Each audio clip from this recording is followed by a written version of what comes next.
মাগুরায় একটি ভোট কেন্দ্রে স্থাপিত সিসি ক্যামেরা ভাঙচুরের ৩ দিন পেরিয়ে গেলেও খুঁজে পাওয়া যায়নি অভিযুক্তকে। ভাঙা ক্যামেরাও পড়ে আছে একই অবস্থায়। মাগুরা পৌরসভার ১ নম্বর ওয়ার্ডের ছোট ফালিয়া মাধ্যমিক বিদ্যালয়ে ভোট কেন্দ্রে গত মঙ্গলবার সিসি ক্যামেরা ভাঙচুরের ঘটনা ঘটে। এ ঘটনায় বিদ্যালয় কর্তৃপক্ষ মাগুরা সদর থানায় সাধারণ ডায়েরি করেছে।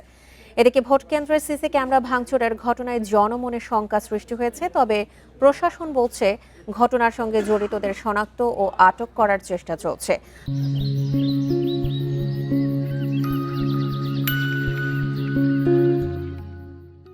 পাশাপাশি অন্যান্য ভোট কেন্দ্রগুলোতে নজরদারি জোরদার করা হয়েছে।